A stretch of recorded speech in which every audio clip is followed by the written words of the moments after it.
Good morning. কেমন আছো সবাই? আশা করি সবাই সুস্থ আছো, ভালো আছো। আমিও সুস্থ আছি, ভালো আছি। আজকে সকালটা হয়েছে ভোর দুপুরবেলা। হ্যাঁ, সকাল সকাল ঘুম থেকে উঠে মাইন্ড একদম ভালো ছিল না। কিছুটা এডিটিং, এই কাজ সেই কাজ করে করে অনেকটা সময় কাটিয়ে দেওয়ার পরে খাওয়ার ইচ্ছেটাও একদম ছিল না। কদিন ধরে এরকমই হচ্ছে। তো যাই হোক, সেসব কথা না বলে দুপুরবেলায় শুরু করেছি, এটাই অনেক বড় কথা আমার জন্য। তো দেখো আজকে এখন কটা বাজে, 1টা 4 হবে মনে হয়। দাঁড়াও তোমাদের দেখাচ্ছি, আমিও নিজে বুঝতে পারছি না। হ্যাঁ দেখো 1টা 4 বাজে।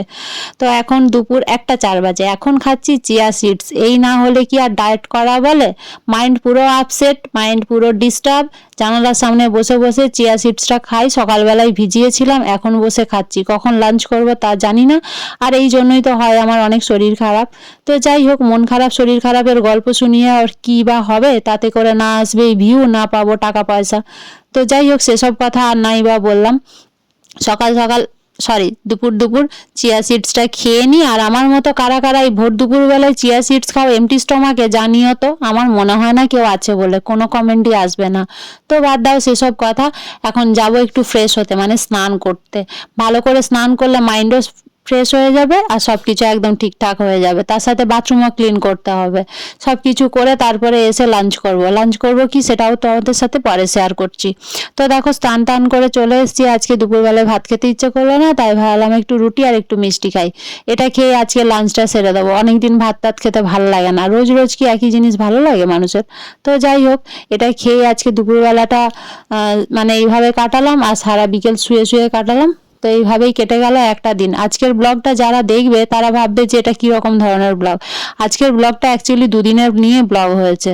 আর এডিট করতে একটু সময় লেগে গেছে, কারণ মাঝখানে 2-3টে দিন আমি বিছানায় পড়েছিলাম, যার কারণে কোনো কিছুই আর করে উঠতে পারিনি। কারণ আমিই তো ক্লিপ নেব, আমি এডিট করব, আমি আপলোড করব, সবটা তো আমাকেই করতে হয়। পরের দিন সকালবেলায় ঘুম থেকে উঠেই শুনি না আমার গাছের ঘাড় মটকে গেছে। সেটা শুনে হয়ে গেল অনেকখানি মন খারাপ। চলে গেলাম সে গাছের ট্রিটমেন্ট করতে। বাসি মুখে ঘুম থেকে উঠে আগে গাছের ট্রিটমেন্ট করতে যাই, কারণ গাছই আমার সব। আমি গাছ প্রচুর ভালোবাসি। আর গাছের কিছু হলে আমার মাথায় যেন আগুন জ্বলতে থাকে। তো যাই হোক, কিভাবে হয়েছে সেটা জানি না, এখন করতে তো হবে। মানুষে করুক আর গরু বাছুরে করুক বা যাই করুক, পশু পাখিতে যাই হোক, কেউ কিছু একটা করেছে। কারণ গাছটা তো জলজান্ত, গাছটা এভাবে মটকে যেতে পারে না। যেভাবে যাই হয়ে থাক না কেন, এখন এটাকে বাঁচাতে হবে। তাই কিছু না ভেবে জিনিসপত্র সব জোগাড় যন্ত্র করে বসে পড়লাম গাছটার অপারেশন করতে, যে ওকে একদম সুস্থ করে তুলতে হবে। কারণ এই গাছটা আমার একটা লাভারিস গাছ বলা যায়। কারণ এটা আমি রাস্তা থেকে আজ থেকে 4 বছর আগে, করোনার আগে 2020 সালে মার্চ মাসে এই গাছটা আমি রাস্তা থেকে তুলে নিয়ে এসেছিলাম। তো এত বছর ধরে এই গাছটাকে আমি যত্ন করে চলেছি, কারণ এই গাছটার প্রতি আমার অনেকখানি মায়া। যেখানেই যাই সেখানেই বয়ে নিয়ে যাই। আর এর পিছনে আমার কোনো খাটনি নেই, একটু জলই দিতে হয়। তাই গাছটা খুব সুন্দরভাবে বেঁচে উঠেছে। আর এই গাছের রুট আমি চেঞ্জ করে করে কতগুলো লাগিয়েছি, কতগুলো হয়েছে, সেগুলোও তোমাদের সাথে আমি শেয়ার করেছি। অ্যালোভেরাগুলো একটা টবে থাকার কারণে একটু অনেকগুলো মানে হয়ে গেছে, যার জন্য বেশি বেড়ে উঠছে না। আর এই মুহূর্তে আমার দ্বারা সম্ভবও হচ্ছে না অনেকগুলো টব নিয়ে এসে আলাদা আলাদা করে লাগাবো। কারণ এই গাছ লাগানোর প্রসেসটা আর যেন ভালো লাগে না, সত্যি কথা। কিন্তু এই গাছটার প্রতি অনেকটা মায়া পড়ে গেছে, তাই এটার একটা টুকরো আমি ফেলতে চাই না বলে আমি সেই অর্ধেকটা কেটে, আবার গাছটার মাথাটা ভারী হয়ে গেছিলো বলে অর্ধেকটা কেটে দিলাম। যেটা কেটেছিলাম সেটাও এখানে লাগিয়ে দিলাম, কারণ এটা দেখবে আর 1 মাস পর এখান থেকে পাতা বেরিয়ে সুন্দরভাবে হয়ে যাবে। যাক, শান্তি হলো। সকালবেলায় গাছপালাগুলো লাগিয়ে দিয়ে এরপরে যাব ব্রাশ করতে, তারপরে সারাটা দিন শুরু হবে। তো চলো যাই, গাছটাকে লাগিয়েছি, এটাই অনেক শান্তি। সকালে ঘুম থেকে উঠে যখন দেখি ঘাড় মটকে পড়ে রয়েছে, তখন আমার মাথা তো একদমই খারাপ হয়ে যাওয়ার জোগাড়। সকালে ঘুম থেকে উঠলে একটা না একটা কিছু আমার সাথে হয়েই থাকে, যেটা সারাটা দিনই খারাপ করে দেয়। তো দেখো গাছটা কতটা সুন্দর দেখতে, আর পাতাগুলো খুব সুন্দর, অনেকটা বড় বড় হয়, খুব ভালো লাগে। ওটা করে ব্রাশ করে ফ্রেশ হয়ে এসে সেই চিয়া সিডস খেতেই বসে পড়লাম। তো এটা এমডি স্টমাকে নিয়ে নিই, তারপরে বাকি কথা হবে। এটা খেতে সকালবেলা অনেকটাই ভালো লাগে, অনেকটা ফ্রেশ থাকি সারাদিন, আর অনেকটা কাজবাজও করতে পারি। আর আমার যে এত যন্ত্রণা, সেগুলো থেকে অনেকখানি রেহাই পাই। তাই সকাল সকাল আমি এমডি স্টমাকে এটা নিতে পছন্দ করি। এটার সাথে কখনো কখনো মধু আর লেবুটাও ইউজ করি, কিন্তু এখন লেবুর যা দাম, তো তো এখন এই রমজান চলছে, তো লেবুর এত পরিমাণে দাম, যার কারণে লেবু কিনে খাওয়ার মতো সামর্থ্য আমার হচ্ছে না, তাই এমনি এমনি খেয়ে নিচ্ছি। যখন দাম কমবে তখন না হয় আবার লেবু খাওয়া স্টার্ট করব, কি আর করব, গরিব মানুষের অনেক জ্বালা।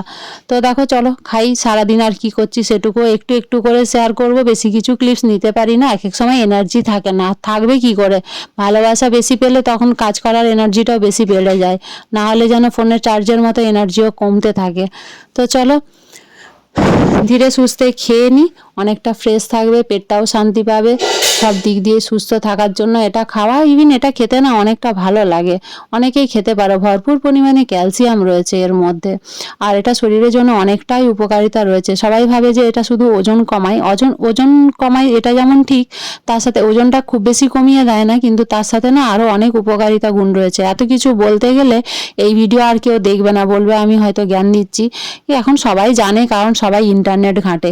তো যাই হোক, এই সব করে সারাদিনের টুকিটাকি আর তোমাদের সাথে শেয়ার না করে বিকালবেলায় বেরিয়ে পড়েছিলাম দিদির সাথে একটু ঘোরাঘুরি করতে। ওই আমাকে একটু মাঝে মধ্যে নিয়ে যায়, খুব ভালো লাগে, ওর সাথে কাটানো সময়গুলো সত্যি আমার অনেকটা আনন্দের হয়। অনেক কথা বলে, তো আমি কম কথা বলি কিন্তু ও অনেক কথা বলে, আর যার জন্য অনেকটা ভালো লাগে। দুজনেই একটু দেরি করে আমার বেরোনো হয়েছিল বলে একটু সন্ধে চলে এসেছিলো। এখানটায় তোমাদের সাথে আগে শেয়ার করেছি, আমি আগে আমার এর ভিডিও আপলোড করা আছে, তো তোমরা চাইলে সেটা দেখতেই পারো। এটা মেদিনীপুরের একটা জায়গা, তো এই জায়গাটার নামটা আমার এখন মনে পড়ছে না, তাই বলতেও পারলাম না। আর খুবই সুন্দর, কারণ আমার তো এইসব নদী জলাশয় এগুলো বেশি পছন্দ হয়, তাই মাইন্ডও অনেকটা ফ্রেশ হয়। ইভিন নদী বা সমুদ্রের কাছে গেলে না ডিপ্রেশনে মানে মেডিসিন হিসেবে কাজ করে, অনেকটা মাইন্ড ফ্রেশ হয়। তাই দুই বোনেই গিয়েছিলাম, আমি এখানটাতে নেমে গেলাম, অনেকটা এনজয় করেছি। তারপরে প্রায় সন্ধে নেমে আসছে, এখন বিকেলটা অনেকখানি হয়ে গেছে, তাই কিছুটা হয়তো আমাকে বোঝা যাচ্ছে। আর ইচ্ছে ছিল অনেক কিছুই শেয়ার করার, আর এটা শর্টগুলো তোমাদের সাথে আমি অলরেডি আগে মানে শেয়ার করেই দিয়েছি, যেদিন গিয়েছিলাম তার পরের দিনই শর্ট সব শেয়ার করে দিয়েছি। লংটা অনেকটা দেরি হয়ে গেল শেয়ার করতে, কারণ এডিটিং করে উঠতে পারিনি, বললাম মাঝখানে একটু অসুস্থ বোধ করছিলাম, তবু তো লাইভে আসার চেষ্টা রেগুলারই করে গেছি।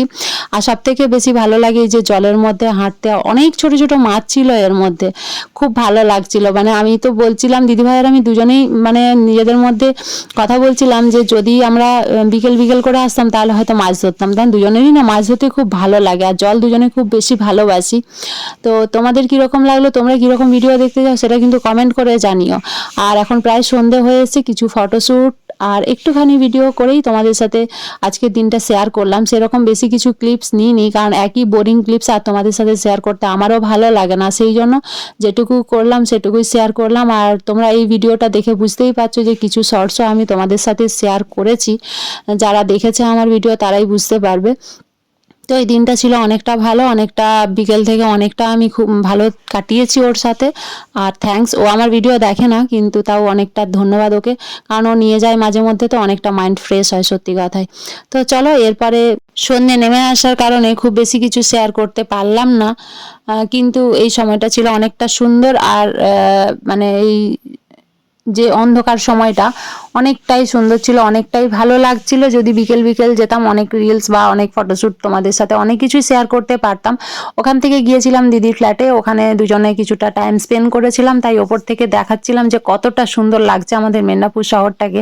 আমি সেভাবে হয়তো ক্লিপসগুলো নিতে পারিনি, যতটুকু পেরেছি তোমাদের সাথে শেয়ার করেছি। আই হোপ তোমাদের ভালো লাগবে, আর ভালো না লাগলেও ডিসলাইক করে বুঝিয়ে দিও যে কতটা খারাপ লেগেছে। আর নয় নেগেটিভ কমেন্ট করলে, পজিটিভ কমেন্ট বা লাইকের আশা তো আর আমার মধ্যে নেই, তো নেগেটিভটাই না হয় নিলাম। নেগেটিভিটি আমার মধ্যে না হয় বেশি স্প্রেড করে গেছে হয়তো, তো সেটারই নমুনা হয়তো আমার নেগেটিভ চাহিদাগুলো। সবাই ভালো থেকো, সুস্থ থেকো, bye bye and take care.